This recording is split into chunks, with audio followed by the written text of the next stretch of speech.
आज हम इस डायग्राम की मदद से समझते हैं कि हमारी किडनी के नेफ्रॉन के अंदर काउंटर करंट मैकेनिज्म कैसे चलता है। काउंटर करंट मैकेनिज्म दो चीज़ों के बीच में चलता है, एक तो हमारी नेफ्रॉन के लूप ऑफ हेनले वाले पार्ट में और दूसरा होता है वाजा रेक्टा के बीच में। इन दोनों के बीच में एक ऐसा कनेक्शन चलता है कि एक दूसरे के अपोजिट चलते हैं ये दोनों। ये हो गया हमारा लूप ऑफ हेनले और ये हो गया हमारा वाजा रेक्टा।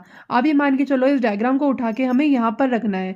तो ये क्या हुआ कि जो हमारी जो एफरेंट आर्ट्रियोल निकलती है, एफरेंट आर्ट्रियोल की एक छोटी सी ब्रांच निकल के हमारे नेफ्रॉन के काउंटर मतलब अपोजिट पार्ट में ऐसे जाएगी और अपोजिट पार्ट में ऐसे जाके वाजा रेक्टा की तरफ, वाजा रेक्टा उस ब्रांच को बोलेंगे हम।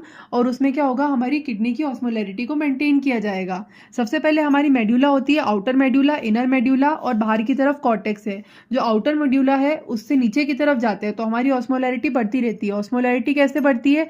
300, 600, 900 और 1200 मिली ऑस्मोल पर लीटर की टर्म्स में बढ़ेगी। ठीक है, अब सबसे पहले देखते हैं कि हमारे लूप ऑफ हेनले की तरफ आते हैं। लूप ऑफ हेनले में सबसे पहले जैसे जैसे नीचे की तरफ जा रहे हैं हम, तो हमें ऑस्मोलैरिटी बढ़ानी है।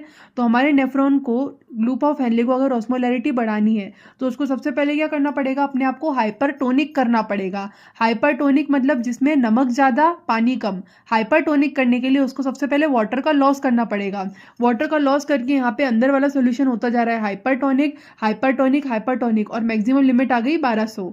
उसके बाद जैसे जैसे ऊपर की तरफ जाएगा, अब हाइपरटोनिक के बाद वो होना चालू करेगा हाइपोटोनिक, क्योंकि अब ऊपर जाते जाते जाते हमें ऑस्मोलैरिटी को कम करना है। जैसे जैसे हम ऊपर जाएंगे हमें ऑस्मोलैरिटी कम करनी है, तो क्या करेगा वो नमक का रिलीज करेगा, NaCl का रिलीज करेगा।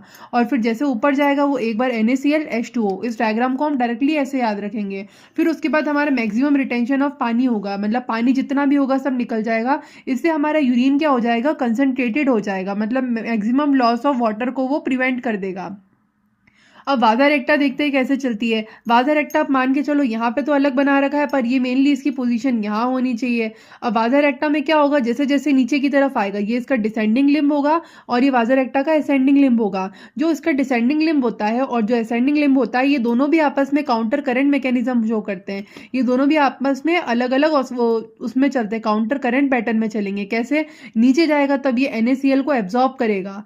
ठीक है, ये डिसेंडिंग वाला पार्ट NaCl को एब्जॉर्ब कर रहा है और पानी को रिलीज कर रहा है, मतलब ये अपने आप को क्या बना रहा है, हाइपरटोनिक बना रहा है। और जो ऊपर जाने वाला पार्ट है वो क्या करेगा, NaCl को रिलीज कर रहा है। NaCl को रिलीज कर रहा है तो ये क्या करेगा, अपने आप को हाइपोटोनिक बना रहा है।